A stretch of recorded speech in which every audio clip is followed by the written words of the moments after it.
Excuse me.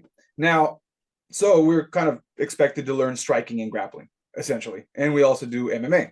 If you don't know what Kajikembo is, John Hackelman, Chuck Liddell's coach, he goes through that at the end of this episode. What is Kajikembo?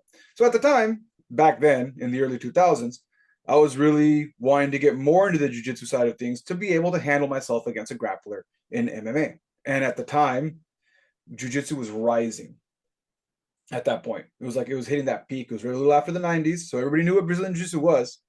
There was still a lot of skeptics. I was part of that second generation of karate guys that were trying to figure out how to use our karate against jiu-jitsu guys. And we, in my school, we're a little different. We're not karate per se. We do karate, but we're not all one-sided here. So for us, we were a little more respectable of the jiu-jitsu guys. We knew that it was a formidable art to be reckoned with. We knew we had to figure it out, whether we were going to use it or at least defend against it. So we weren't completely turned off by the idea. We were over the whole stylist phase. And I started doing jiu-jitsu. Interesting thing is back then, it was a Gracie Baja instructor, which was really interesting. It's a whole other can of worms I'm not going to get into. But early 2000s, a Gracie Baja instructor at a college campus. I tell him why I'm doing it, and he was stoked. He's like, yeah, I'm coaching MMA fighters. And for him, it was all about using jiu-jitsu for MMA, for self-defense, primarily MMA. In my head, I think that's awesome. I was like, great.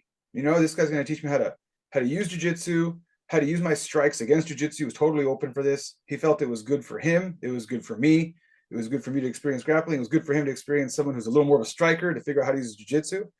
And we would practice together with his guys. And it was a great time, really fun.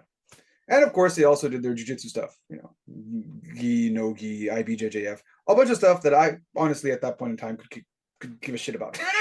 Like I was more into just, I wanted to bang, I wanted to fight, and I wanted to use it for fighting. That's pretty much what I wanted to do.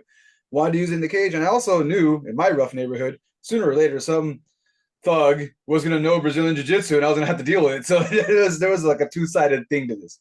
And that's what it was. And it wasn't just me. And maybe I'm getting old and I'm showing you my age in here. But for me and all the other guys that I trained with back then, 20 years ago, that's why we wanted to get into we weren't really interested in going down the ranks or getting a black belt in BJJ, even though I ended up with a brown belt in it and still working on that.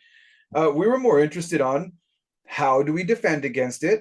How do we use it? And then a lot of us fell in love with it. We're like, hey, that's pretty cool. Actually, there's this whole other side of it that we didn't understand or see.